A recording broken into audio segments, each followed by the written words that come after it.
যত সময় যাচ্ছে আইপিএলে প্লে অফের অঙ্কটা কেমন যেন কঠিন হয়ে যাচ্ছে। ইডেন গার্ডেন্সে 100তম ম্যাচ খেলল কলকাতার নাইট রাইডার্স। গুজরাট টাইটান্সের বিরুদ্ধে ব্যাটিংয়ে দাপট দেখিয়েছে কেকেআর।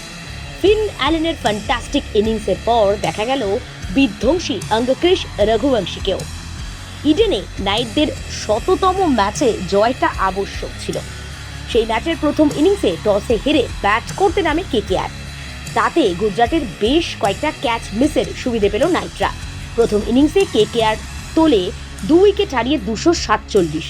ফিন করেন 93 রান, অঙ্গক্রিশ অপরাজিত 82, ক্যামেরন গ্রিন 52 রানে দুর্ধর্ষ ইনিংস খেলেন। ইডেনের পিচ বরাবরই ব্যাটিং সহায়ক, সেভাবে শিশির পড়েনি। কিন্তু গুজরাট যেভাবে ক্যাচ ছেড়েছে তাতে বোলিং শক্তির সঙ্গে শনিবার ভাগ্য সহায় ছিল নাইটদের, আর তাই ভক্তরাও আশাবাদী ছিলেন। শেষমেশ অবশ্য সেটাই হয়েছে। নাইটদের খেলার রেকর্ডে দেখা গেল 4 থেকে 6 বেশি হয়েছে, মানে বাউন্ডারি থেকে ওভার বাউন্ডারির তোড় এবং জোর দুটোই বেশি। গুজরাট টাইটান্সকে হারিয়ে প্লে অফের আশা বাঁচিয়ে রাখলো কলকাতা নাইট রাইডার্স।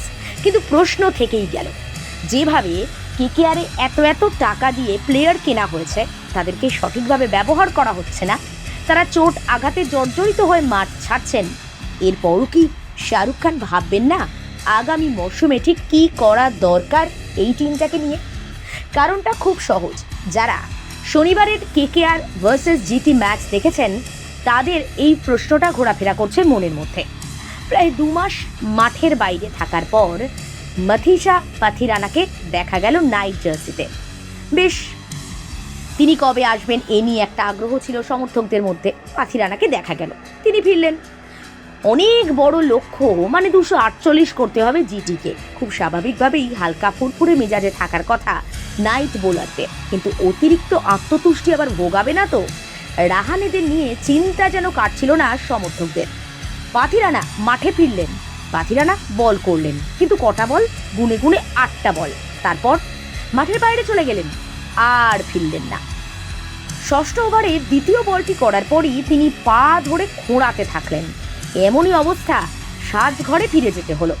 জিটির বিরুদ্ধে আর বল করতে ফেরেননি। তাহলে কি দাঁড়ালো? 2 মাস মাঠের বাইরে ছিলেন, নাইটদের জার্সি পরে মাঠে নামলেন, 8 বল করে 18 কোটি দিয়ে কেনা পেসার সাজঘরে চলে গেলেন, আর ফিরলেন না। এর আগে 25 কোটির গ্রিনকে নিয়ে এত কথা হচ্ছিল। এবার দেখুন, গ্রিন নাকি ফিরে যাবেন। রাচিন রবীন্দ্র তিনিও তো ফিরে যাচ্ছেন, তাকে তো খেলালোই না। পাথিরানার এই অবস্থা, শাহরুখ খান এখনো কি ভাববেন না আগামী মৌসুমে তার কেকেআর ঠিক কেমন হওয়া দরকার? খেলার জগতের খবরের দিকে নজর থাকবে আমাদের। দেখতে থাকুন রাতদিন.in।